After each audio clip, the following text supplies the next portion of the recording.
Yo, welcome to the No Ideas Original Podcast. Today we have YoungWorld. Sorry we're starting a little bit later. Let's get Robin and let's get Zane in.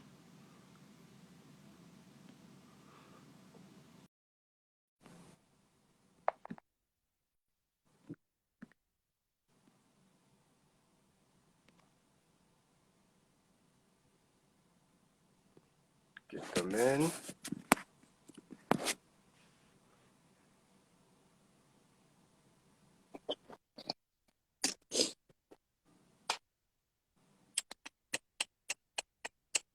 Yo. Yo. And it is done. Anybody from Brooklyn, don't hate on this. Let's see if we get Zane. Anybody from Brooklyn, please don't hate tonight. Yeah, I didn't think that they would get swept. That's crazy to me.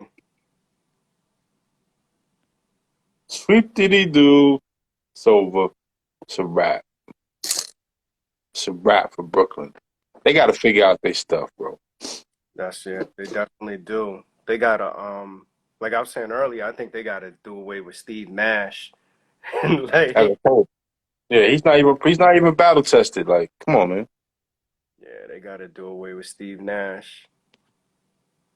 He's not even battle tested. But the Celtics played. They stepped their game up. They As soon as did. the turn, yeah. Yo, they had Defensively. they had to shoot over 50% from the field for the whole series. Yeah. Defensively, they stepped their game up. Totally. Yo. Yo, bro, you in the dark, son.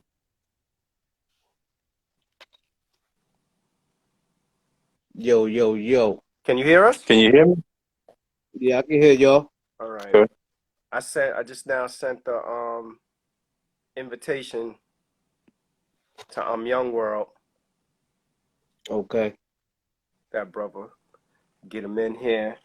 Sorry about the delay, man. It was a crazy, man. I don't even want to talk about it right now. Shit happens, bro. Yo, Ty, I see you looking, Ty. And the crazy thing about it, right? The crazy thing about it, I said invitation expired. Invitation expired? What you talking about? You got to send it to him, right? Yeah. Okay. Yeah, I sent it to him already. Okay, cool. What's going on, though, y'all? Yeah, Theo, it does, man. It does take a hit. I'm good, bro. How you, man? Cooler, man. Let's see. It's a busy day at work? Yeah, man. Busy. Crazy and busy. That's what work life is about, man. You can never predict it. Yeah. All right. Couple of delays. YoungWorld joint. Nice. What's good, Jasmine? Shout out to everybody that's on here tonight. Yo, what's good, bro? How you doing? Yo. What up, y'all? I'm doing great. How you? What's up, man? We good. Yo, thanks for having some patience and working with us. I know we running a little bit behind schedule. No doubt. Yo, y'all can hear me everything clear with the AirPods, right? Yeah, you're a little low. A little low? Yeah. Let me see. If I turn it, how's that? Is that any better or no? Yeah, I gave you a little bit better. That's better. That's a bet. Yo, so let's get right into it. Yo, tell us a little bit how you got into music and who were some of your musical influences growing up? So, honestly, I really got into music from a really young age. Like, as long as I can remember, music's been in me for real.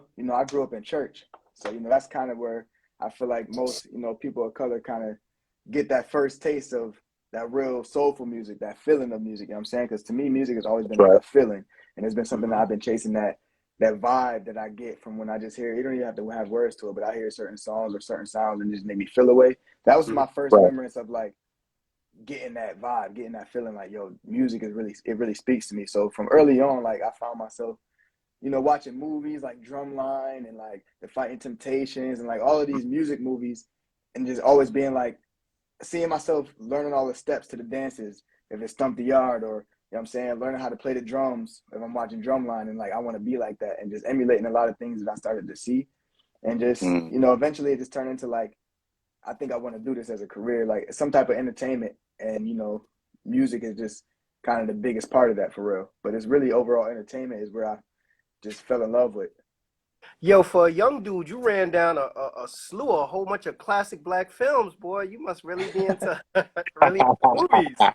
Yeah, definitely. And you know the crazy part about that is, bro, because I haven't even, like, most people would be like, you haven't watched this movie, you haven't watched that movie, because I don't really watch too much TV. It's just like I know what I like, and I kind of stick to those Right. things. And it's like I'll see maybe a trailer or like, you know, things that come my way, and I'll just find myself, when I gravitate to it, I just ingest it a lot. And it's just like I'm gonna keep watching it until I learn all of these cadences from Drumline, or I'm gonna keep watching it so I learn all the lyrics and learn how to sing these songs on The Fighting Temptations. It's just movies that just, you know, caught my eye from a young age. I don't even know how I saw them, if it was even my choice. Like, they probably was on TV, and I just was like, every time it's come No on, I'm doubt. watching it, you know? No doubt, yeah. No doubt. Yo, Yeah. how let me ask you, man, how has life changed for you in the last 5 years? Yo, it's been a lot. It's been a lot, you know. And even outside of music, just in personal growth and personal experiences, you know what I'm saying? It's been a lot, you know. Right. Aside from even what, you know, the past 2 years has been like, with, you know, with the pandemic and everything, everybody's life has kind of changed to some Hmm. extent, you know what I'm saying? So, That's right. you know, that That's was a moving a fact. lot. But before that, you know, like, so I come from Buffalo, New York, and I used to own a recording studio there. Like I said, I knew I wanted to Really? pursue music from a long time ago. So I've always was like, I've had entrepreneurship in me for a while. Both my parents are entrepreneurs, so they kind of instilled that in me early on. So I knew that, you know, I didn't feel comfortable kind of working, you know, the jobs that I was working, and I wanted to find a way to be able to do what I love to make a living. So I opened up a recording studio when I was like 19, 20. Me and my pops built it like from the ground Wow. up, and Wow. That's Dope. dope. that That's dope. thank you, thank you. So that's what I was doing for about 5 years ago. That's what I was doing, you know, kind of just finding my way. Still making my connections as an artist, but figuring out ways to monetize my talents, you know, in music, Mm. because I felt like, you know, if I'm gonna be doing anything aside from being an artist, you know, it got to do with music. I want to be surrounded by music no matter what, you know. So, you know, just taking advantage of the blessings that God gave me to be able to do different things, and, you know, just like, okay, I can make a little money doing this. I know how to do this. I know how to engineer. Let me build a Right. studio, you know. I know how to manage a business. Let me open up the studio and get that popping. So that's Right. what I was doing 5 years, and that's actually how I met um, Benny and the whole BSF clique. So that's Right. that's about 5 years ago. It's probably like that point in my career where it was like I'm making money solely off of music. That's when I really became dependent on straight just music. Before that, I was working at nursing homes and McDonald's, and, you know, your average, you know, teenager Yeah. getting a job, Yo, figuring Right. your way out as a young man type of stuff. yeah. That's what I Yo, was doing. I respect that, because I do. to me That's what's up. that shows like, yo, you have a lot of passion for the music. And also I think about, like, you know, like the shelf life of an artist. Like, some artists, you know, last longer than other artists, but you have like all the different skill sets and intangibles that's going to keep you around in the game for a long time. You know, as a musician, Yeah. a person that could write, rap, produce, engineer, entrepreneurial, Mm-hmm. like, yo, so I dope was that gonna you're all add around it, I bro. was gonna add on to that because he was raised as an entrepreneur. You know what I'm Right. saying? Yeah. So Yeah. Yeah. your parents taught you self discipline, and you know what I mean, taking care of yourself first, man. That is dope. That is extra Yeah. dope to even have that in your repertoire, bro. For real. Nah, definitely. And, you know, just a lot of skills. I'm one of them people who kind of just believe in like whatever you know how to do, you know how to do it for a reason. You know what I'm saying? Life teaches you everything you need to know to be the best you that you can be. So even like, you know, learning how to build houses and stuff like that, like those skill sets carried over into my music career, because I had to learn how to build walls and put Yeah. together the studio with my dad. You know, I know how to be able to even do that. You know what I'm saying? So save up the bread and actually be able to build these walls with my two hands, with me and my pops. So it's like, it hit different when you in the studio and you working. You just take a look around and be like, yo, this I is built really, this. I you know what I'm did saying? this shit. Yeah, Yeah, that's a you know, fact. yeah. So it hit different when you learn how to just do a lot of stuff on your own. And sometimes that's a position that you gotta play. You know what I'm saying? You don't really have a choice sometimes, because in this game it's really like a dog eat dog world. In this industry, it's really like every man for themselves kind of vibe. So until you got that team that you can really depend on, it's really by yourself. Everything got to be done by yourself, and you Yeah. got to compete on that level for for you to even be in the conversation. So it's like, how you going to not have the resources and just have to be dependent on yourself and whatever resources you got around you, but still be able to compete at that level. So that's really where I was at a few years ago. Is like figuring out, okay, I still gotta. I'm still, when people listen to my music, the thing about this music, and I always tell people this too, it's a competitive sport, but it ain't Right. like it ain't like they won't allow you to fight against a Floyd Mayweather because you ain't a professional boxer yet. Nah, you're an I was artist, you going a to fighter. ask you You know what I'm that. saying? I was going to The ask you, average give you. listener is gonna be like, I'm either gonna listen to YoungWorld or I'm listening to Drake. There is no, oh, In today I'm between. feeling the independent artist vibe. I'm only gonna listen to independent. No, it's literally you competing against everybody in the world that makes music, Yeah. whether they platinum charting artists or they have one fan. That's your competition. So that's how you gotta look at it. Yo, I liked how you gave a boxing skill analogy to how you approach life. You Yeah. kind of explained that, but give us a little idea what that looks like. So if for people that don't know, I used to be an avid boxer. Honestly, City Boy, Benny's right hand man. When I met that whole clique, he was like, "Yo, bro, you gotta stop boxing, bro, because it take up too much time." And I was like on my way to becoming Wow. like a real professional boxer. Like I was really Okay. nice with it. Like That's this is what's up. something that I'm like, "Yo, if music don't work, this is what I'm doing." It was like Right. really hand in hand. So I use a lot of sports and boxing references because it applies to life in a lot of ways. So like boxing is the same in music in a sense where like it's a once you get in that ring, you gotta fight. You could get coached as much as you want. Your coach can yell at you from the corner. You know what I'm saying? People in the Right. crowd can scream what they want. But at the end of the day, you gotta swing and you gotta not get hit. You know what I'm saying? So Right. that's the Marvin same Weed. thing with like life and in this music industry. It's a solo sport. You gotta have a team as well, but that's where you have just like boxing, you got a coach, you got a trainer, you got Man. a nutritionist, and then, you know what I'm saying, you got a Right. cut man. Everybody plays their role. But at the end of the day, you in that ring. At the end of the day, I'm in that studio and I got to come up with that hit. So Right. I use a lot of references like that. And like with boxing, you can't just fight anybody. Like there's certain rules to like who fights who, and like, like when you're able to fight and where you're able to fight. There's certain rules that apply to that. So that's what I meant by that analogy. Like you can't just be like, I'm a boxer, I'm about to fight Floyd. They won't allow that. But you put out music, people going to say, I'm going to compare you to such and such because you putting out music. There is no rules and regulations to it. It's you put out Right. music, you in competition with everybody, so Yeah. you don't have that protection of like, I ain't professional yet. Nah. Yeah. Nah, that's a really good analogy. Yeah. Yes. Tell us about up in Buffalo, right? Yeah. I feel that Buffalo is the diamond in the rough, right?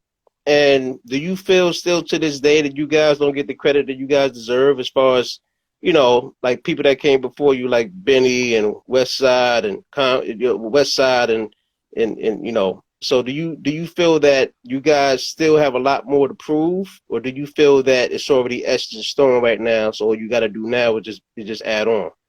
I feel like it's way more to prove. And, I think we just really scratching the surface with it as far as like what Mm-hmm. Buffalo has to offer. Like, you got to think these guys are, in the mid 30s, close to 40s. Like, they've been grinding for so long. They've been grinding as long as I was able to talk. You know what I'm saying? So it's like, and Say they're just what? now See that? catching their wave. You know what I'm saying? So Right. it's like in a sense, they've done what they're supposed to do for the town. They've done what they're supposed to do for the city as far as opening up them doors. Now it's the next wave where that's where people like me come into play, where it's like now we got to carry that torch and make people see what Buffalo is really all about. They got the eyes on us, but now it's like they're gonna be looking at what else you got. You know what I'm saying? Like they've Mm-hmm. already solidified what they do. They know what they're getting when they hear that Griselda. They know what they're getting.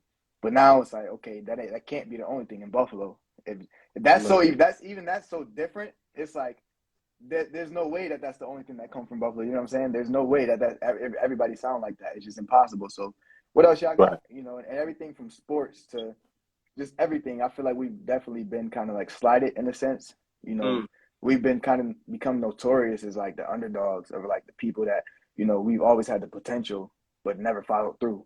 Even in Right. sports team, even the Bills, we went in 4 Super Bowls and lose them. Yeah. It's like people love to talk Yeah. about stuff that it's like a lot of has-beens or like a could-have-beens in Buffalo, a lot of those stories. So it's like, I think now is the time where it's like, it is. It wasn't, Right. it's not a could-have-been story. It's not a has-been story. It is, and here to stay story, you know what I'm saying? So that's really what it Right. is now. I feel like that's kind of the responsibility of like the younger guys where me and, Conway got drum work and you know what I'm saying, stuff like that. People that's coming up under them. It's really our Right. job to really take that torch and be like, all right, but this That's is right. now we're gonna take it to the charts. Now we're gonna get them platinum records out of Buffalo. Now we're gonna really touch the masses. You know what I'm saying? You know something though? Like I think about like a lot of there's like a lot of cities where there's like one artist or group that they end up making that town go national. And to me, that's like the situation in Buffalo. But I don't think that discredits the talent that existed there before, right? So because nobody never hit on such a level or made it national like Griselda did, doesn't necessarily mean that there weren't other artists there that everybody in Buffalo knew, like, yo, this dude got some shit. This is the dude, or this dude is nice. So for the cats that like, yo, I grew up in New York, but I've never been to Buffalo. So for all of our listeners, tell us who we should be listening to in Buffalo, who they may not necessarily be on a national scene, but they somebody that, you know, if you're a Buffalo head, you know, yo, such and such had heat and he had it for years.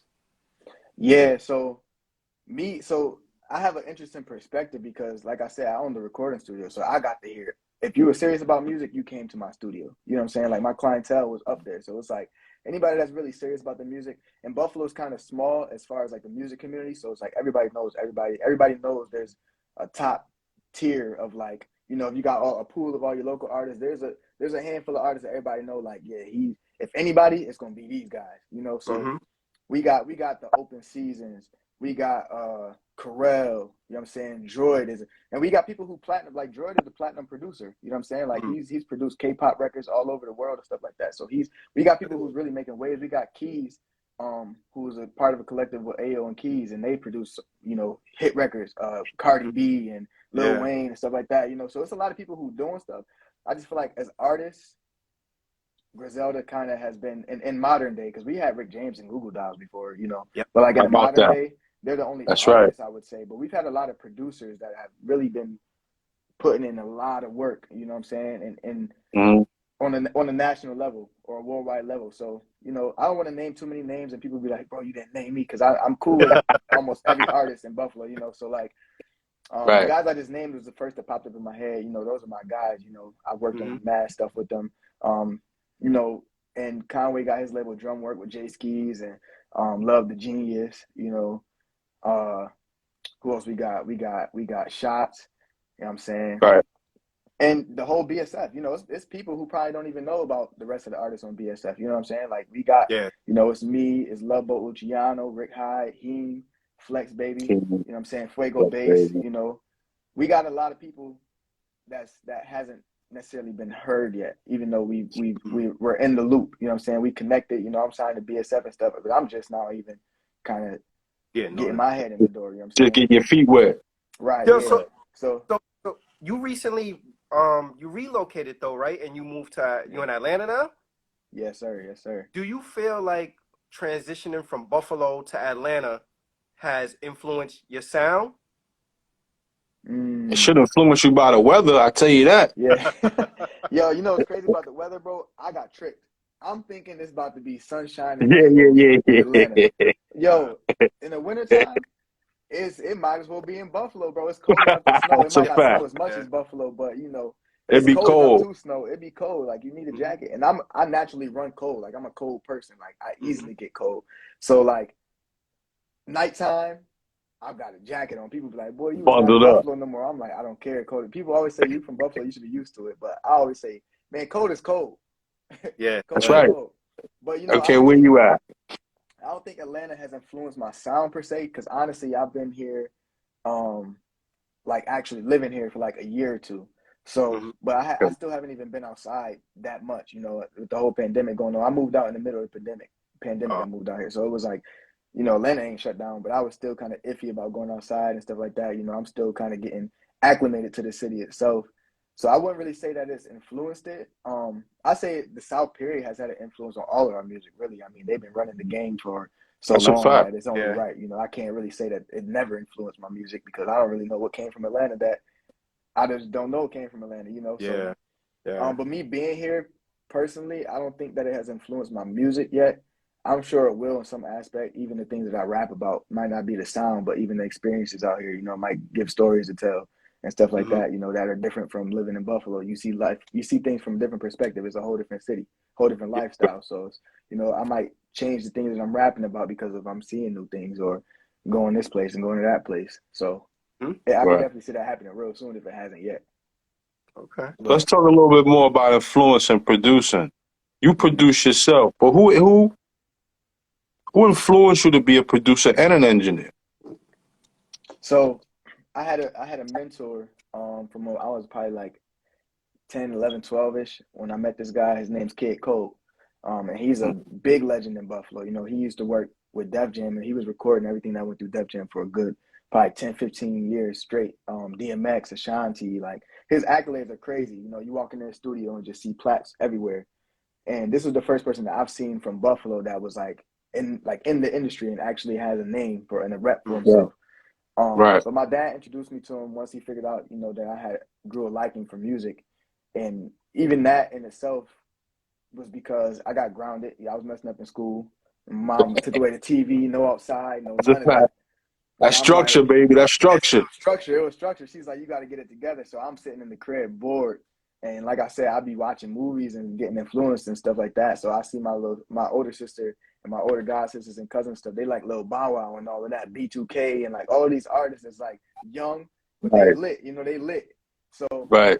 I'm looking at these guys like they're influencing me. You know, and I was writing poetry at the time, but while I was on punishment, couldn't do anything else. My dad gave me like this old MPC, this beat machine that his friend was getting rid of from like the '90s. Like this was like it wasn't like today's So MPCs where you can really like load samples and stuff.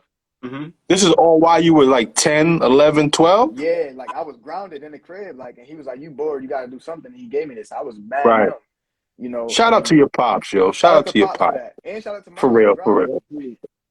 Shout out to pops for that, man. Yeah, Seeing the vision like my son need to get the wheels turning a little bit. He can't just be yeah, sitting here like a plant in the window. Let me give him something to work on right now. That's dope. yeah. Listen, man, that's a testament right there when your parents can see that and can implement and throw that at you like that and Facts, you take it up the way you did, facts. get And about it, you know, bro. at the time, I don't think he had any idea how it would eventually turn into what it is. You know, you know, I played instruments from the time I was probably like 7. I was taking drum Right. lessons and Wow. stuff like that. You know, I've been playing trumpet since 4th grade all the way through college, like up to this day. Like trumpet's been my main instrument. You know, I was a drum major in college, so like I've always been playing and stuff like that. So they knew I liked music, but so he gave me this piece of equipment. This is a little old MPC, and you know them old joints. It wasn't like today where you could like load samples and chop samples and stuff in there. It literally was strictly for like programming drums. That was it. Yeah. You know what I'm That's saying? Like it. the button literally says kick, snare, hi-hat. That was Mm-hmm. it. And it held like 100 beat loops on it. I deleted everything and I made all 100 beats in like a matter of a few days. So Wow. that's when I was like, that's where I figured out this is fun for me. You know, it was never really fun. It was kind of something I just always did, like write and stuff like that. But then it was like, this is fun. I can make my own beats. And basically I took that around that beat That machine pun- with my that little punishment backpack. work, bro. That That punishment punishment work. work. After a while, I'm like, yo, keep me on punishment. If this is what I got to do, if this is how punishment is, yeah. So, you know, I took that and kind of he introduced me to Kid Code, and at the time I didn't really know what I was doing as far as recording or anything like that. He was just like, yo, my son got these raps. It was poetry at the time that I had, and I combined it with my beats. I'm like, I got these songs, but I don't know what to do with it now. So my dad Right. introduced me to Kid Code, who was like an old friend. He used to be like, you know, they used to know each other back in the day and stuff. And when he took me there, Kid Cole at the time had like a studio in his living room. Like his whole downstairs of his house was a studio. So Okay. it just so happened that, you know, like I said, my dad an entrepreneur and he builds stuff. So he ended up doing some work for me. He built his studio in his backyard. And since then we had that relationship. He would always take me to the studio while he was doing work in the backyard. I'd be in his living room recording my album. And the deal was, my dad said, I'm taking you to the studio. As long as your grades is up, you get to go to the studio every weekend. Mm-hmm.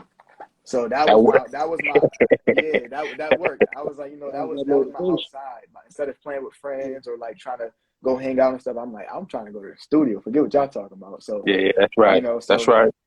I took the whole school year basically and recorded the album. And then that summer, I made it my goal. I had my first CDs ever. And I was like, I'm going to sell 100 CDs in the summer. And I did that 100 CDs for $10. I made 1,000 in the summer. And when I, you know, at the age, you like 12, 13, 14 years old, you, well, I got He's A lot of looking money, at that. man, for that. Yeah. This is my first taste of getting paid off of doing something that, you know, I created. Yeah. You know, For not having to yourself. go, you know, for myself. And it was like, Mhm. all right, that's where it really started. Like, all right, yeah, we taking this for real now. This is a career at this point. This is how I'm about to make my living. This is how I'm about to make my money. So that's where it really started. You know, Kid Cole been a mentor to me since then. And I'm 25 now. So we got 10, 15 years plus with each other of just building and working and stuff like that. So, you know, he's an engineer and producer himself, and he taught me the ropes of how to do everything. I would just sit there and watch him. I go in the booth and record my lyrics and be like, don't press no buttons yet. I'm coming out the booth. And I sit next to him with my own computer and watch him do his work and just copy it and emulate it. And I take it home and like have his as a reference. Wow. And I go record myself at the house. And then I would just try to get it as close to his as possible without looking at it. It was like a cheat sheet. And this is how I studied the game. And that's how I learned how to do everything, really. You're really observant, bro. Yeah, appreciate that, man. Really observant. And it's something else I like that you said coming from a young guy. You said most young people, they need guidance. Not too many young people say that. Mm-hmm. For you to acknowledge that, and I'm sure that comes from your parents putting you behind on punishment and all that, that set you straight. Facts. But the jewel in that is paying attention to why you're on punishment and then having something constructive to do. Yo, shout out to both of your parents. They need to be on here too, son. That's a fact. That's a fact. I'm surprised they're not on live. They be watching everything I do. They like, oh, you got an interview tonight? Shout out to them. Shout out to mom and pops, man. I'm shouting you out today. You know, they sacrificed a lot, bro. You know, hitting the road, driving, and all of the money. I ain't had no money to fund my career or the studio or whatever, you know. Shout out to Pops, you know what I'm saying? He would trade work, like do work on the studio, build and stuff in exchange for studio time for me, you know, like, you know, efforts like that maybe I didn't recognize at a young age what was going on. I'm just like, I'm in the studio enjoying myself. But now it's like, I really see they really put in a lot of work. You know? Yeah. Tell us about tour life, man. Were you able to experience the West Coast or the Midwest? Yeah, bro. So I did Chicago. I don't know. I'm kind of bad with geography, to be honest with you. I think Chicago to Midwest, right? Is it Detroit? Yes, sir. You're right. Yeah. We did that area. We went up and down the East Coast, you know, from the South to the North. We did the Midwest and we did the West Coast. And that was my second tour with Benny, actually. And before that, my only tour experience had been like I put together a high school tour when I was in high school. I did like this anti-bullying tour. Where, how about that? I just performed it like, because that's when I was recording my first project. That's where the whole YoungWorld thinking about. Kid Cole gave me that name, and I would come to the studio, and my name was Lil C at the time, and he's like, call me YoungWorld all the time. I'm like, bro, why you call me that? But eventually, it just stuck. He just was just saying it because, like, you know, he old school, so he's like, what up, YoungWorld? Like, you the YoungWorld. That's probably what I would call you too. So I would probably call you that too. Yeah. So I didn't know. Keep it real. I didn't know the Slick Rick reference or none of that. I didn't know what that was. He just kept calling me. And I remember one time asking my dad, like, yo, Dad, my name is Lil C. I even say it on my raps. Why you don't know my name? He keeps saying YoungWorld, getting me confused with some other dude he recorded or something. But it stuck eventually, and I was like, you know what? When I heard my first album, I'm like, I represent the YoungWorld. Like, you know what I'm saying? I want to inspire the youth. I want to be that guidance and that inspiration for people. Like, you know, the artists that I look up to is like inspiring to me. I want to be that for other people as well that don't necessarily have a voice or feel like they have a voice or can't express it the way I express it. Maybe I can say things in a way that people aren't able to articulate. You know, maybe they might feel the same way or have the same story as me, but don't know how to say it right. And sometimes when you listen to a song, you be like, man, he said exactly what I wanted to say. I just couldn't find the words to say it. You know, I want to do that for millions of people. You got to flip that YoungWorld sample, though. Have you ever tried to do something with that sample? You know, my whole career, people always been saying that so far, and it's like I kind of want to wait till the right time because I don't want to disrespect it. Right. I got you. See, you know, and even if I want a record or something, I want to do it right. Like how Benny just did the 10 More Crack Commandments. You know, he got Diddy on the record. Like you got to do stuff like that the right way. Yeah. You can't. You know what I'm saying? I don't want to just go to the studio and be like, oh, we just having fun. Let's flip this sample. Like we could do that, but I won't put it out until I feel like it's right. It worked, yeah. You know what I'm saying? I want to do the whole thing. So, but yeah, have a nice concept behind it. Facts. Like I got to get everybody involved that was part of the record before. I got to do my research on who did what and what was what did this mean, what was that, so that it can make sense for modern day. And you know, whatever it did for back in the day, I wanted to have that same influence or that same effect in the modern day. So we talk a lot on this podcast about bridging the gap you know, like bridging the gap between some of the older artists and the newer artists. And I think in your instance, one thing I noticed, like doing some research on you and listening to you talk, like you're very much a student of the Mm-hmm. game. I think, you know, Mm-hmm. being around the BSF family also, I think that there's like a natural built-in there's a natural built-in component there of an old school feel, but the reality of it is that there's still fairly new artists on this Mm-hmm. continuum also. So Mm-hmm. how, from your perspective, I guess, how does somebody who's considered to be a newer artist bridge the gap with an older artist? Like what does that Mm. process look like? And is there value in it? I think there's a lot of value in it because, like you said, I'm a big student first. You know, I like to learn. I'm very observant and pay attention to things going on. Like I've always been told that I'm, you know, wise beyond my years or wiser than people my age, and that's honestly Yes, because I've sir. surrounded I can myself see with that. people. I've always surrounded myself with older people that have like their head on straight. You know what I'm saying? That's also props to my parents and, you know, moving me out to the suburbs and having it better and getting out. You know, being able to travel and see certain things a certain way. Like I've seen things from a different perspective that I know that is way more than what people make it seem like it is, you know. So I've always been searching for those things and be like, I want to know a lot. I got a lot of questions to things. So, you know, people that are in positions that I aspire to be in, like Benny, I'm gonna sit around him and be like, I don't even, because sometimes you don't even got to ask the questions. People will show you. You Mm-hmm. know, you can see how hard Benny works. He does. You don't have to ask, yo, how hard is it to be an artist? You can. All you got to do is watch him work, and you be like, okay, that's what you got to do. That's how you got to move. So it is very important to have those older figures and be able to also translate that to the younger generation or the people that might look at you the same way. You know, Mm-hmm. so understanding like where you trying to go, so you surround yourself with people who either have those things or have the same goals or, you know, like-minded people, and Mm-hmm. then just being creative enough, I guess, to where me being me, I'm gonna tell my story and my perspective in my music. So hopefully by me doing that, if I just, let's say I just learned something today, you know, that's game that I personally use in my life. Mm-hmm. So it'll come out in my music because that's something that I actually hold on to. So then when people hear my music, I might say a gem or a jewel that they catch on to and be like, oh, I didn't even know that he did that or he meant that and stuff like that. So I think it's very important to be able to be the bridge. A lot of kids, and especially in our generation now, like in the world we live in now, is completely different than it used to be. Like the discipline is not really there as much. You know what I'm Mm-hmm. saying? That guidance is not really there much. It seems like it's like a free fall for everybody, and it's kind of wild. So like, Yeah. you Seemed like know, once social media came, it Yeah. just it got out of order. yeah, There, like you know, we need that personability, if that's a word. Like we need that personal, Yeah, yeah, like, to be personable. got you.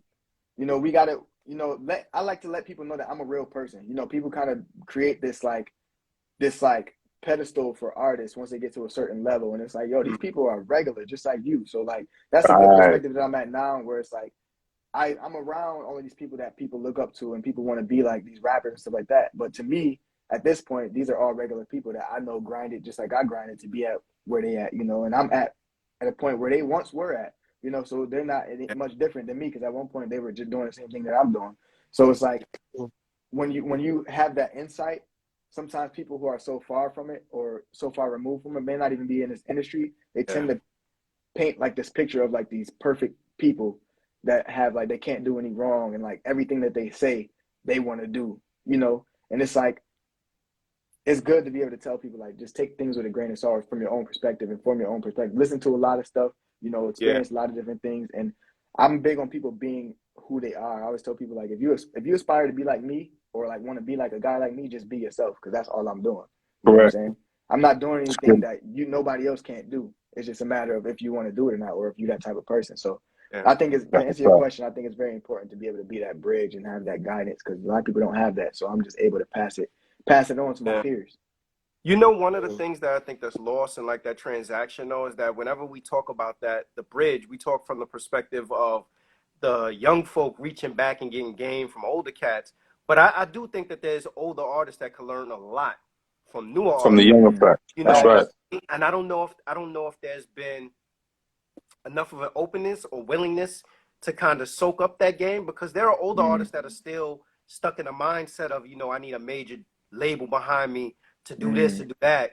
You know, they haven't embraced that hip hop and marketing and all these things have changed. So to mm, me, it's a perfect marriage when you can get, you know, a younger cat that could be a sponge and an older cat that could be a sponge and soak up mm, game and then come together and then you know what? You've been exposed to an audience, maybe that be an older demographic, and then they've been exposed to a younger audience that may be like, damn, yo, I need to go back and check this dude catalog based on the work that YoungWorld did with him. You know, I Mm. just, for some reason, that element seems to be missing from hip hop, and I always ask people to try to figure out, like, how do we get to that point where it can be that transaction and energy where we, you know, you gain an audience as a result of it. I think nowadays, honestly, older artists or people that, not even just artists, there's other people, execs and things like that with the same mentality that just think, you know, they'll even treat me as a certain way, like, oh, you need to do this. It's like a boot camp. Like, you know, people would be like, you got to prove yourself and stuff like that. Like that old school Hey, you mentality, got to like, be hazed. you got to earn it and stuff like that. Where it's like, yeah, you got to earn it, but at the same time, I be knowing what I'm talking about too. You know what I'm saying? Like, That's it's certain right. things that I know that other artists don't know or older artists don't know yet because it wasn't a thing when you was doing your thing. Exactly. So how would you know that? You know what I'm saying? But it's like Yeah. you said, there's a lot of stubbornness when it comes to like you a young buck. What can you teach me? But at the same time, it's like, bro, you got to play our game. At the end of the day, this you know, music is a young person's game. It's always been that way. It's gonna always be that way. Like the young people are always driving the music industry. You know, all across the board. Those are the biggest consumers. You gotta at some point accept the fact that you gotta appease to the younger people, or else, you know, I mean, it ain't gonna work out too well. You're gonna limit yourself. You know what I'm saying? But if you're trying to get the biggest amount of audience that you can get, you got to do what the young people like. Whether that's dressing like them, you know, your jeans might be too baggy, or it's, you know, you know what I'm saying, like your chains might be a little bit too long, or something like that. Where it's like you might be thinking that we try to make fun of you or clown you, or be like, oh, y'all don't know how to dress. Oh, your jeans so tight. But it's like, bro, that's what we do. We don't think our jeans is too tight. You know, that's what we do, or that's how we rap. That's the beats we like. You know, that's our lingo. You might got to change the way you talk, but at the end of the day, I think people like Benny are prime examples of what happens when you are also willing to continuously learn. It's not about, you know, exactly. like Benny's at a level. The man just charted his album. The man got a song with J. Cole. You know what I'm saying? Like the only thing stopping him from getting them platinum records and stuff like that, I'm not even saying stopping him. The only reason he hasn't is because he hasn't done that part of his career yet. That's where he's moving into. I feel like personally he's getting more into that. Now he's going to start crossing. He's already proved that he's the top spitter. Like what he wanted to do as far as his career, he's already accomplished that. Now it's about what else can we do? Now it's about expanding that. And for Benny, he's always willing to learn. So he understands what it's going to take for him to, you know, people want to be like, oh, can you compete with a Drake? He know what he got to do to compete with Drake. You know what I'm saying? He know what he got to do or what he got to say to get the masses, to get the youth. You know what I'm saying? He understands that. And also a big part of why he signed people like me, because he understands like, yo, this music game is so broad. You can't just sign people that's gonna sound like Griselda. We already got Griselda. We already got it. He's not signing another person that sound like him or is trying to be him. Why would he do that? You know Switch it up. Yo, you know, it's funny you say that, because another thing I was thinking about as preparing for this interview is that like the trajectory of people's careers. So you see people start out when they're creating, they're making music for themselves. But I feel like, you know, and I'm not an artist, but it seems like from the outside looking at it, at some point an artist gets to the point where they're no longer making music for themselves. They're making music for consumers and other people. I sometimes wonder for artists, though, when is it most enjoyable creating? When you're creating for yourself or when you're creating for consumers? That's a great question, too, because I do both. I do both. So it's like, that's right. I get, and it's not even all about money per se. It's really about like, okay, you want the most people to hear this music. So I think it depends on the day. Like if I'm speaking from a personal perspective, I think it depends on the day, because I might go to the studio and be like, I really got to get this off my chest. I've been thinking about this. This is something real personal. This is a song that I just need this therapy right now. So I'm gonna go to the studio and get this off my chest and say what I need to say. There's other times where I'll be like, let's have some fun and do something I never did before, or let's have some fun and do something I could imagine such and such doing, or let's pretend I'm at the club tonight and what would I be performing at the club? Let's make a song like that. You know what I'm saying? So I know people always say like you're never supposed to go to the studio like with the intentions of making certain records, but I mean, I got the studio in my crib. Like I have the blessings. And you the have all talent, intentions. you know? I have, you know, I have that leeway that I can just really do whatever I want whenever I want to. You know what I'm saying? Like there is times where when it's time to sit down and do an album, like, okay, let me think of my concept and you know what I'm saying? But I make so much music that I'm always having fun with it, whether it's something that I ain't never done before, or I could be speaking from another person's story and stuff like that. So it's like it's just a matter of, I guess, what your intention is with that song. Like some people don't feel like they can speak from other people's perspectives, or they be like, I don't want to make certain type of records because I ain't never did that. For me, that's fun because it's like writing a movie about something that you ain't never been through. It's like, what would I imagine this to be like? Or, that's a challenge for myself that I find enjoyable, where it's like I can Yo, tell this story from somebody else's perspective, or, like my older brother, like what he going through. I speak to him every day. It might be stuff that he right. might want to hear on the record that I know, like I said, that he might not be able to put it into the words, or it might not sound the way he wanted it to sound when he say it out loud. But I got that gift. Why not tell the story from my perspective, and maybe that song could touch him and whoever else can relate to it. You know what I'm saying? It might not be my story, but I know there's people. That's why I always say, like, it don't matter what you talk about in music. All you got to do is find out who wants to hear that and get it to them, and you got an audience. There's billions of people in the world. I could talk about these AirPods right now, and guess what? Somebody want to buy it. You know who? Apple. Yeah. You know what I'm saying? I can There's people who got I can AirPods tell that you people one think got thing, them. right? And that's dope. Yeah, I listened to your album Soul, right? Mm-hmm. And one of the tracks that stood out to me was Move Mountains. Now, I always speak about imagination clearly. And you said yourself, a lot of times, older people can learn from younger people. But there's a verse you use that stood out to me. And I think it went a little something like, where I'm at, I imagined it. Dealt with all sorts of tragic shit. Now I'm rapping shit, and that wasn't an accident. Mm-hmm. That's the power of intention and manifestation. Like, where did you come with that? You was reading one of my books, bro. You was reading something, man. 'Cause Yeah, and I tell you, as gifted as you are, as talented as you are, you're very wise. Most people, even at my age, don't know the power of imagination. mm-hmm. You know what I'm saying? Because anything you think about, you can manifest. Mm-hmm. I thought that was dope, and that's one of my songs I like now. Move Mountains, yo. All right, thank you. I For real. appreciate that, for real. That was like the starter line. So what I do, like sometimes I'll be randomly thinking about stuff and I'll write it in my notes, and it might sit there for a minute until Mm-hmm. I might be looking for that inspiration, or I might be going through my notes just looking for something to rap, and it'd be a line that I started with, and be like, okay, I got that feeling back, or whatever that was that inspired that, sparked something else in my brain. So everything I think of, I try to write it down, and that was one of Right. those songs that Right. started out with that line specifically, like, and I remember like I was listening to that beat on the Mm-hmm. car ride to And the that beat grocery is store. hot too. Yeah. I was on a grocery ride to the store. I mean, a car ride to the store with my girl, and I'm sitting in the passenger seat, and I'm like, I just got this new beat pack in. It was from Bulgaria Beats, and I'm like, I like this little melody that he got in the beginning, but I want to do something to the drums. I Sir. want to add something to it. So it sparked another level. So I'm riding in the car, and I'm sitting there, and she ready to get out the car. And I'm like, hold on, I gotta write this down. So I'm literally writing that where I'm at. I imagined it, dealt with all that tragic shit. Now I do this rapping shit, and that wasn't no accident. There And wasn't really, no accident. what happened was I was going through a lot, bro. Like I Great. said, the past few years I've been through a lot. Like my older brother, my god brother, he passed away. You know what I'm saying? DJ Shay passed away. You know what I'm saying? The whole pandemic was going on. I mean, My my uncle condolences, passed bro. away. It was just a lot of stuff going on personally, and I'm like, man, I'd admit, and it just got me thinking about like everything I've been through in my career. Like not even, like I said, not even with music, because the thing about the music industry and like being an artist, your personal life is part of your career as well. You know what I'm saying? Like that, you as an About that. artist is you as a person. So like everything that affects me personally is going to affect my career. So I always combine the two.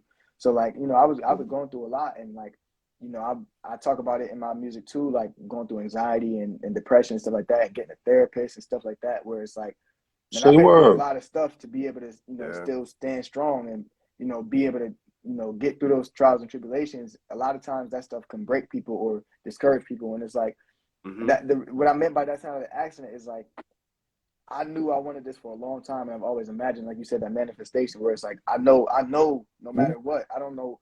At the time when I was younger, I didn't know I'd be going through that stuff. I didn't know I would lose certain people or be through certain situations. Like I didn't know none of that, but it's like, no matter what, I know what I'm trying to do, and I know where I'm gonna be headed. So it's like, that's what that whole line. It was like a lot that went into that line. So I'm glad you Yeah. picked up on it, Yo, because it's like, and I felt it because I'm I manifest a lot of things in my life. I manifest this house that I'm sitting in now. I manifested jobs. I manifest being in certain environments because I sat and gave it thought. I let it go. I be a little patient, and it might take a little time, but when it show up, I recognize it like, oh, it's right here. Now it's time for me to act. Mm-hmm. Now I walk into the situation I seen months ago or maybe a year ago, and it's like, oh shit, I did that. Right. I actually Right. did that. You know what I mean? But now once it comes, now it's the opportunity for you to take control and live it out. You know what I mean? So Right. that's why I looked at that. I was like, that's dope. That's dope for a young artist to get that. Yeah, I appreciate For you. real. I appreciate you liking that line, man. That mean a That lot was for real. To pay Thick attention line. to that was hard. Tell us about your track for the ladies. She wanna. that. Yo, She Wanna is a favorite, definitely, man, definitely.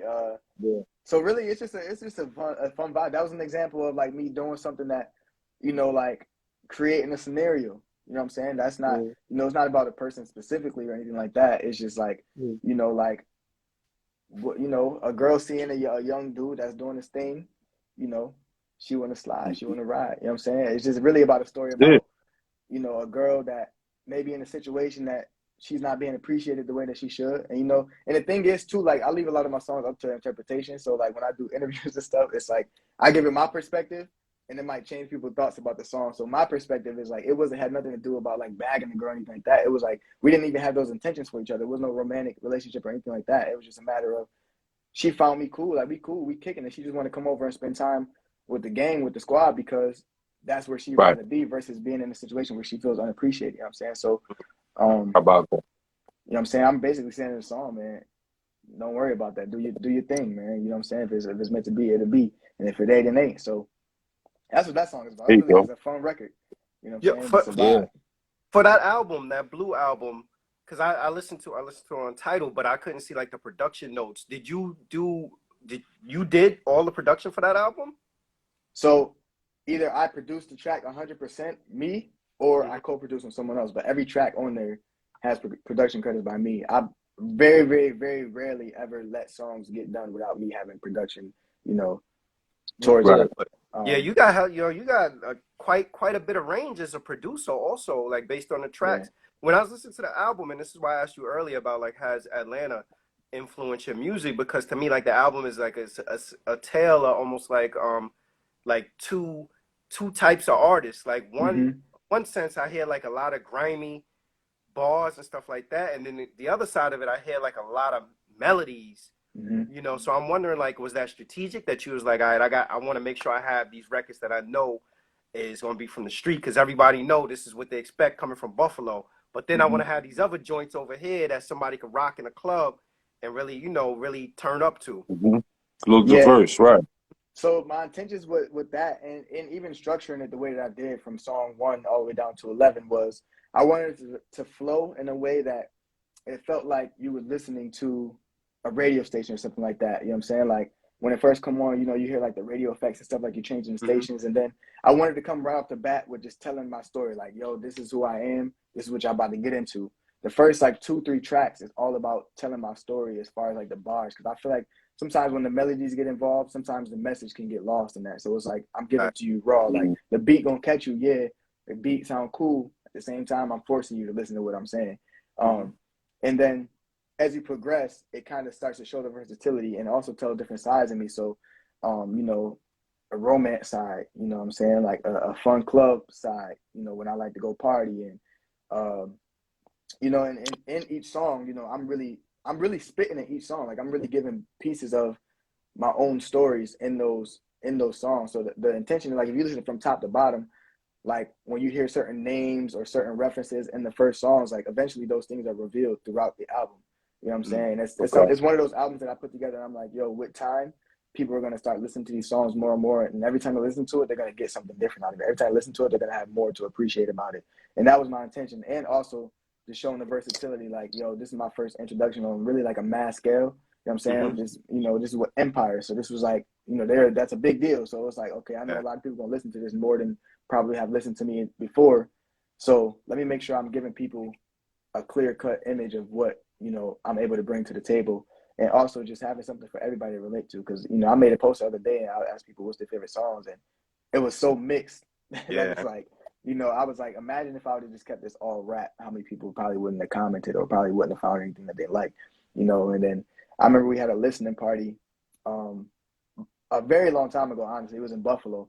And we in there, it was the whole BSF. You know, we got a lot of gangsters in there, a lot of people, you know what I'm saying, a lot of hood dudes, a lot of my peoples, because I'm not from the hood really. Like I'm from the east side of Buffalo, but I Mhm. also grew up mainly in the suburbs, you know what I'm saying? Mm-hmm. So it's like I got Mhm. the different perspectives. So it's like I've been testing this music around all of those different people this whole time. So it's like, you know, all of these records have been successes around everybody. So it was like, wasn't records that I'm like, this is gonna be specifically for them, but they ain't gonna like this, or that's gonna be for them, but they ain't gonna like this. It was like, I feel like all of these records can really be enjoyed by everybody. And that was kind of the main idea of like, you know, I want to tell my story, but also make it sound cohesive and make sure that everybody can vibe to it, no matter where you coming from or how you hearing it. You're gonna enjoy something about it. And every time you listen to it, you'll grow more and more appreciation for it. Yeah, that's that's a lost art. I don't know if a lot of artists still focus on arrangement and placement of songs and stuff like that. So I appreciate the fact that you even did that. The other thing I would say is I'm like, damn, like yo, listening to the album, like yo, it started off like that's what I got. I'm like, he telling a story. Then when I got to the end, I'm like, yo, this dude then went and got rich. Like yo, this dude, I'm like, yo, it has a nice like sonically. It just has Sonically, a nice, yes, yeah, nice flow to it, where it's Mm. well packaged and well put together. Where I'm like, all right, it's sometimes I listen to people's album and I could tell like placement is not a big thing. Like they just like, boom, this is the 15 songs I got. Put this Mm. here, do this, do that, or whatever. They didn't think about it. But listening to your album, I'm like, okay, there's some thought process in terms of how these songs were Mhm. arranged and what order Mm. and everything like that. So I think that that's something that a lot of artists, in particular younger artists, need to pay more attention to in terms of like structuring when they put a full body of work out. Because I do think like Yeah. when you want people to listen to your whole project and you want your project to tell a story, and I don't know if in this day and age, because people have gotten so roped into just thinking about like like the single stuff, that they stop thinking about what a whole body of work Mm. actually looks like. But you have a really good body of work put together that's just well Thank you. Yeah, he produced, got a well lot of packaged. nice stuff, man. There's a Yeah, lot of nice stuff he got. Thank you. I honestly feel like nowadays 11 tracks is a lot for people, you know, to be able to do that because they got and short keep up a attention certain span. quality. You know what I'm Hmm. saying? Like it's got to be, and that's why arrangement is so important because I've heard people tell me like they listened to the album from start to finish, and by the time they got to the end, they didn't even realize that they listened to the whole thing already. Hmm. It was just flowing, and it felt like they didn't Yeah, get bored. It didn't seem like you kept hearing the same thing over and over. Like as soon as you were ready for Hmm. the next sound came. You know what I'm yep. saying? Like, and it just kept you interested. And that was the intention behind it because it's like, all right, this 11 songs. I understand people. If I was to tell you, yo, listen to these 11 songs, sit down, listen to these 11 songs, most people would be like, I ain't listen to 11 tracks, bro. You crazy? But when you just cut it on and just let it rock, I really feel like you'll get through it without ever being like, turn this off or being like, like, I'm Yeah. bored. I don't It's want to listen 30 to this minutes. anymore. It's 30 Yeah. minutes. You hit the nail on the head. It's 30 minutes. Like to me, I feel like that's one of the issues that Drake has, that I personally, and maybe because I'm not from this era, I don't think that Drake has had his classic album yet, like from Really? start to finish. I don't. You know why I say I don't Ooh. think he had it? Because I think when you put out a album with 20 some songs, with 22 songs on it, then after a while, it's like you've left a lot of room for interpretation. But you think Mm. about like in those 22 songs, Drake probably got 10 to 12 songs that's just straight fire. That if he was like, yo, Singles, I'm right? gonna make this album 10 to 12 songs, then to me he would have he would have probably the undeniably biggest album of this era. Back with us? Yeah. I'm Yeah. back. We good? Yeah, fact. Yeah. So I mean, how you call it? Like I've liked and I've enjoyed all his albums, but I don't think that he's had like that. I'm just gonna give you these 12 joints in every song, back to back to back. Yeah. Like when you Mm. put out 24 songs on an album in this day and age with short attention spans and stuff like that, it just leaves too much room for interpretation. That's a fact. That's a fact. I'm not gonna lie. His most recent album, I think I listened to it on the car ride from Atlanta to Buffalo. That's a 13-hour ride, Mm-hmm. and I can't say it had too much replay value from my perspective. Yeah. About halfway through, I'm like, yo, we still listening to Drake? You know what I'm saying? So and not because it's bad, but Yeah, after a not while, the knock. not even Right. because it's bad. It's Because too I could have heard the redundant. first half and be like, that album was great. Second half separately and be like, that album was great. But if I gotta listen to 20 joints straight through, it's kind of like that's kind of OD. And it's just like, you know, but he's Drake, so people are gonna, you know, people are gonna be like, bro, like as long as you out of 20, as long as you got those 10, 12, he gonna chart. You yeah, know what I'm yeah. saying? I'm But Tell I you feel like what, right? right now it'd be a tough position for me to be in to be doing that because it's like if I give people too much, like you said, it's too much interpretation. It's Mhm. too Yeah. it's too easy to have something that you like, I don't like about this. Yeah. You know what joint I like too? That was I thought was short because I wanted more. 80 pounds. Mm. I want more of that. I want more of that. The beat was killing me already. I'm Mhm. like, yeah, I'm playing this in my car. Yeah. Hands down. I'm playing this in my car. You know But the let me thing with ask you, records. how important is it to stay original and be authentic?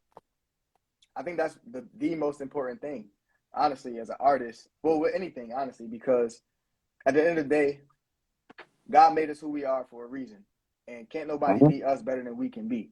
So as long as you're being Talk about. yourself, you're the best. If you ask me, you know, Talk people. about. I know I've said this before, and I remember I used to argue with my peers and my friends. They used to be like, "Bro, when you do interviews, you cannot say this." And it seemed like I've said this a few times now, and I haven't gotten too much backlash from it, like they said I would.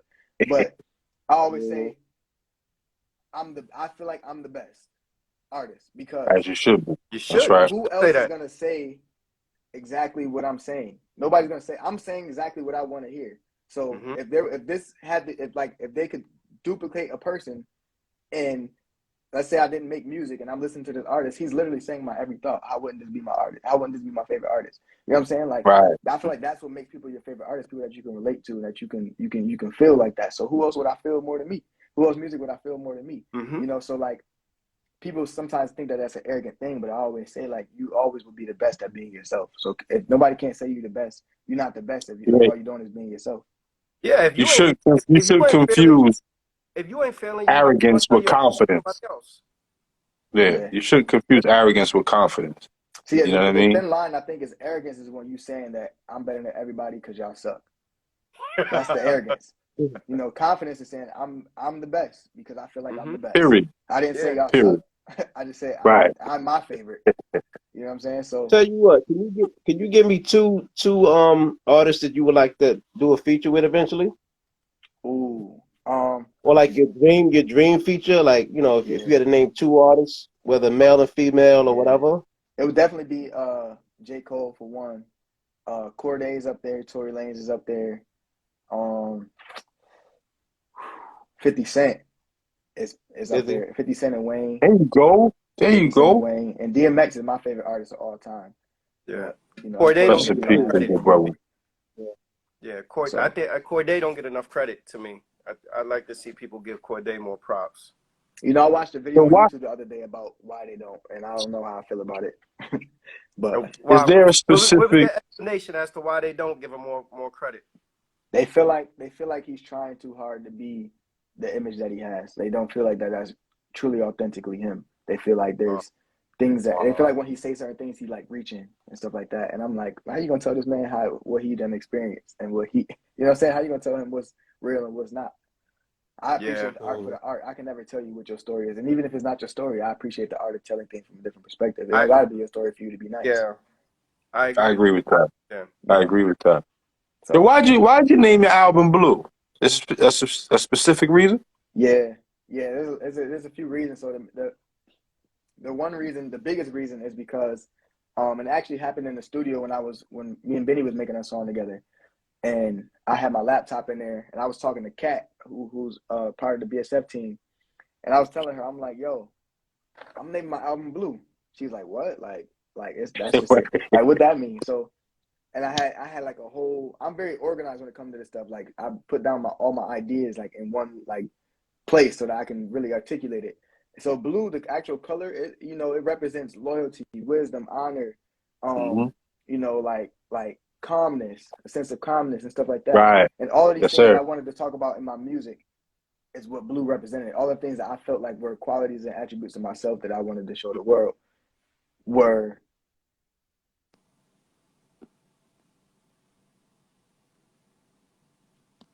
can you hear me? Yeah, Yeah, we can. we got you. You came back. You good. So it was that, and then also, well, all of my projects, I like to have meanings that are bigger than just me as an artist, and use my platform to bring awareness to things that mean stuff personally to me. So I have a little brother who's autistic as well, and I've been doing this for every project that I dropped so far. And like my first project I ever dropped on streaming platforms was called Peace of Mind, but it was spelled PIECE, like a puzzle piece, because that's Mm-hmm. Right. the symbol for autism awareness. Oh, wow. So I named it Peace of Mind, and then I would try to do like things outside of my album, using my musical platform to bring awareness to things like that. So like that, Bleu Okay. is the color for autism awareness as well, and it dropped April, which is the National Autism Awareness Month. Month. You know what I'm Right. saying? So, I'm trying to put together an event right now with my manager. We putting some things together to try to bring awareness to autism using my music platform. It's gonna be like a release party where I'm gonna perform, but also this is my first time saying it like in public too. So if anybody For the has any world to resources know. that can World help, premiere, baby. you know what I'm saying? Anybody has any resources that could help or want to get involved or anything like that and have questions, just let me know. But bringing together, kids who have autism, that have talents that are not necessarily given the voice that they deserve or the chance that they deserve to be heard. I'm using my platform to create the stage for them to do that. So, I'm gonna come perform and everything like that. People gonna come see me for my album and stuff. But at the same time, I'm gonna bring in some, kids on the autism spectrum for like a talent show, and they're gonna share the stage with me. Yeah, that's real. How's that, bro? So He's a brilliant guy. all my music, I use my musical platform as a place where I try to be inclusive for everyone, especially when things mean something personally to me. Like I said, my little brother is autistic, so that's something that I've experienced on a personal level, that I want to bring awareness to. Right. There's something that you mentioned earlier, man. You talked about therapy, Mm-hmm. and we're in a time where mental health, in my opinion, is at an all-time low. People are doing the heinous of things just because they're not giving it no thought. And I've even experienced therapy in a relationship session as well as an individual session, and it's helped me a lot. Trust me, it's given me some open windows to learn about myself. No. How has therapy helped you in your life? So my first form of therapy, which I didn't realize at the time, was music itself. Just being like an outlet to express myself when when I've been going through things, and I've dealt with anxiety my entire life pretty much, never really realizing what it was. And then, like I mentioned before, like just going through a lot of like traumatic things, and just in general, it has a lasting effect on you that some people don't really necessarily realize that it's doing that until it kind of all comes together and creates like this outburst or creates like this emotion that you never felt before. You don't know how to handle it. So like losing people, when I was in high school, like my uncle and my cousin, lost them, to some street stuff. My best friend since I was in second grade, passed away tragically when at my first semester in college. And what I'm saying, like I just mentioned the other people that I've lost along the way as well. Stuff like that, where it's like created like these anxieties in me that I didn't necessarily understand were happening as they were happening. I thought that I was dealing with these things and like, try to like, I remember one time I told myself, I don't want to feel this pain, so I'm just going to be numb and just be cold to everything. But what that does is just create like this coldness that you don't feel. You suppress it. You don't feel anything. So like that takes away your Yeah, happiness. you That takes suppress away it. your joy when things are supposed to be happy. You're supposed to enjoy it. You just like train your brain to like, I'm just not going to feel anything. So at least I'm not hurt by this. So like That's right. things like that I didn't realize I was doing until about 2 years ago, maybe a year and a half ago. I just started to feel like anxiety really, really, really heavy. And it was to the point where it got scary. Like I never felt like physical symptoms of anxiety the way that I was. Like it's always been up in my head, and like, I could deal with those thoughts or like, kind of work around them or to go to the studio. I noticed, it just eventually got to the point where I would go to the studio and try to get things off my chest. And then I'm still having an anxiety attack. I'm still having a panic attack in the studio. Like, yo, I got to leave. Like, I don't know. Like I tried to rap about it, try to play my piano, play my trumpet and let it all out. But it didn't work. Like now, like everything that I'm used to have been working before no longer was working because things were just building up and it was getting to a point where I didn't know how to handle it. So, I was just like, let me go ahead and figure this out. And really what I got out of therapy, the biggest thing I would say is understanding and learning, because You know, like Mm. we as humans, we fear what we don't know.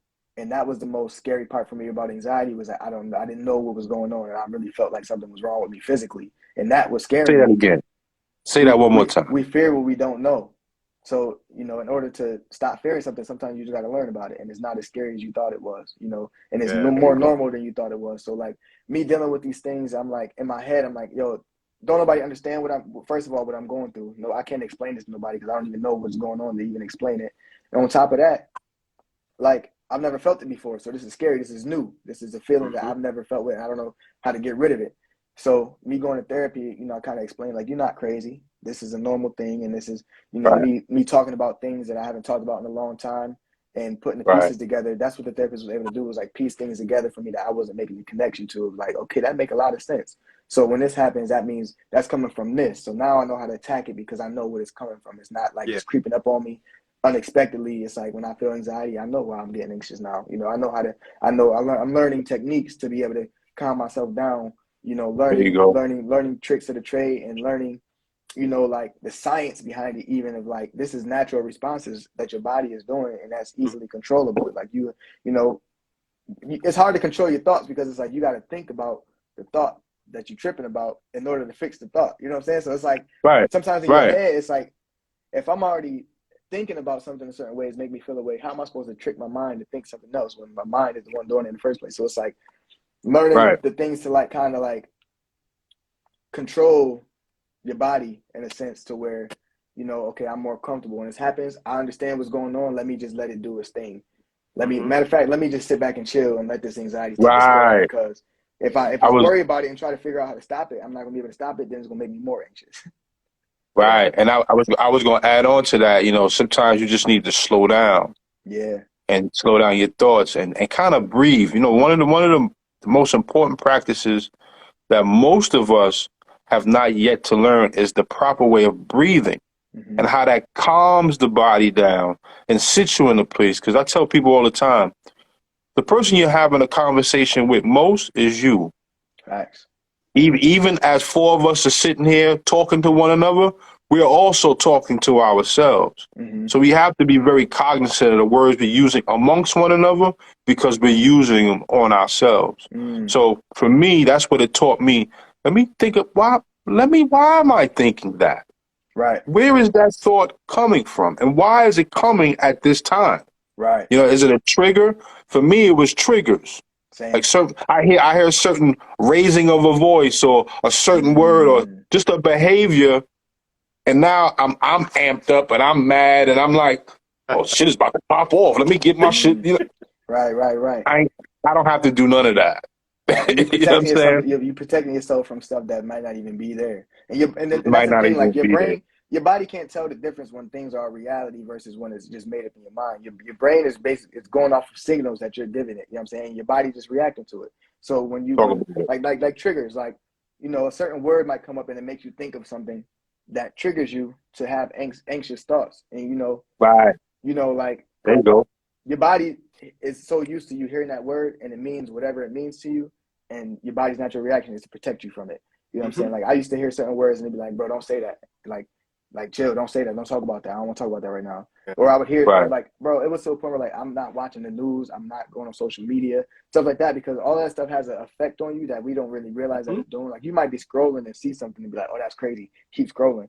Your brain thought of that. Your brain remembered that Yeah. Brain picked it up. more than you Yes, think sir. it Yes, did. You know what I'm sir. saying? So it's like Yes, sir. I would see stuff That's on your social media subconscious. and be like, man, that just made me feel away. Or I get off social media and just feel drained and be like, wow, I feel like that. And then I noticed that I'm like, you got to pay attention to what you're consuming, even when you're listening to music. Like I don't listen to music that doesn't speak to what I want to feel at the time, because I'm the way I consume music is off of feeling. So whatever they're talking about in the music is what I'm gonna feel. And if I don't want to think about Right. that or feel that way, I'm not gonna do that. That's why people, when you're about to play a football game, you listen to hype music. When I'm about to box, I'm about to listen to music that's gonna make me want to fight. You know what I'm saying? I'm not gonna go Right. listen to, Mary J. Blige Stevie or Wonder, Stevie Wonder. ripping in the You know what I'm saying? sky. Like I'm not gonna listen to that before I'm trying to fight, because your body's gonna react to whatever you're consuming. So when I learned that, I'm like, okay, Mm. it made it a lot easier to kind of navigate through things without having those anxious thoughts come up, because it was a big hindrance to a lot of things. Like I'm not going to certain places, or I'm not flying here because I have anxiety about this, or I'm not Yeah. talking to this person because they always talking about something negative, and it's like I'll literally not text people back or not call people back because I'm feeling the way, and it would start to have like a hindrance on my everyday activities, and that's when it becomes an issue, and that's when I found out, okay, I need to go Yeah. see somebody about this because now it's Becomes a affecting, distraction, man. yeah, now it's affecting what I'm supposed to be doing. Mm. It's a fact. God bless you, bro. So I what's like you, man. I what's next? really like this Word. What's next kid. for Young World? Huh? What's next for Young World? Man, so right now what I'm trying to do is hit the road, get these shows going. I feel like performing is one of my favorite parts about being an artist, honestly. Like, getting to perform and like actually rap these songs in front of people that actually came to see and know the words and relate to it. It's like you in a room full of yous. You know what I'm saying? So Yeah. so that's really my favorite part, and I'm ready for people to like, get outside with me, and let's start touring this album, touching new faces, new ears, and seeing what we could do. Let's take it to the next level, because honestly, like I said, this is really just the introductory for me. I'm really at the intro part of my career where people are just now getting to know me, so it's like I'm still in that grind mode. I still got that hunger. I still got that something to prove mentality where it's like, the music is always there, you know what I'm saying? But there's a lot of other components that Mhm. go into it that I'm also learning at the same time that are actually just as important, if not more important than the music sometimes. So it's about, that's where I'm at now, is just figuring that part of the game out. And, what I'm excited to do is get on the road and do these shows, do interviews, and get to talk about the music. The music has been made for a long time. I've been hearing it for a long time. Now it's like I like to enjoy what people think about it now. I want to see what people think. Yeah, I'll say. Well, I mean, I don't have any other questions, but I do have a comment. I'll say this, like I'm impressed, man, because you I am seem too. a very good artist that has put together a solid body of work. And my advice to you would be to stay true to your art and stay passionate about it. I'm sure mm-hmm. you've heard all the stories of the music industry, and I'm sure that you probably had some experiences already with the Mm-hmm. music industry. And the music industry sometimes can be unkind and can rob people of their passion to actually want to do music and keep their artistry alive. But if you can always find a way to kind of go back into that hunger of when you was on punishment and you was Yeah. making those beats, Facts. you'll That's key continue right there. you'll continue to evolve and be the best artist that you could be. Like I think there is a component of making music for yourself and making music for your consumers. I think if you could find the perfect marriage of both, then I think Yeah. that you'll continue to blossom and be a successful artist. And I think it's always important to remember too, like there are many people who have hit records that they didn't go into the studio with the intentions of saying, yo, I want to make a song that plays on the radio Mm-hmm. every day. Like what you were saying about the AirPods, the people gravitated towards it. They embraced it and said, you know what? This is the record from Young World. This is the one Right. that we need to have in rotation. And it may be your least favorite record that you've ever recorded, Right. but Yeah. it spoke to so many different people's soul that they embraced it and they took it and ran with it. So yo, just keep up the good work, man, and keep doing what you're doing. Man, I appreciate that for real. Definitely. Definitely. Let me ask you one question. Are you an Mm-hmm. avid reader? Yeah, bro. Yo, I just finished this book called The Secret, and I found out that it's like a part of Oh, everybody. Ah, So that's kind of next on my list. I got a couple books I'm reading at the same time. I know Jake, he's also the president of BSF and like Benny's manager and stuff. He gave me a book that I'm reading right now about concentration. I think it's like The Power of Concentration, if I'm not mistaken, or see, something about like that. that's where them lyrics come from, bro. That's why Yeah. I'm digging it. I'm digging in your crops a little bit. Yeah, yeah, But yeah. I'm a offer you a book that I think would be great during your travels. It's called Three Magic Words by U.S. Anderson. Bet. Talks about mental toughness. It talks about mental fortitude and also having a great vision and seeing it through. I'm It's about to write it called down right now. Three Magic Magic words. Words. Three Magic Words by U.S. Anderson. And it's crazy? My mom used to make me I used to have to read. So, after school and stuff I played sports and stuff since a kid, but my Mm-hmm. mom used to make me come home and do my homework and then read for an hour a day. For an And then hour. I have to do Absolutely. book reports on it. So that on top of your school reading and stuff like that, it just kind of in a way forced me to like reading. Like I learned early on that like it's not about that I don't like reading, it's just that I like to read what I like to read. So when you got books Yo, that you bro. like to read, It's Let actually me tell you fun. something, man. You come from good cloth, bro. Yeah, I know that And now. At mom, the moms time, and I was pops is mad that about it. good cloth. Yeah, At the they time, got I'm that like, good I ain't cloth reading this for you, book, man. man. My mom making me read this, but I can't go outside. I gotta read, yo. I was mad about it before, but now I'm like, thanks. Good looking, good looking. Yeah. Now you can apply it because you can Yeah, apply it now. You know what I'm saying? yeah, definitely. That's And it what's up. paid But off, God man. bless you, bro. Thank you. I appreciate that. Appreciate that.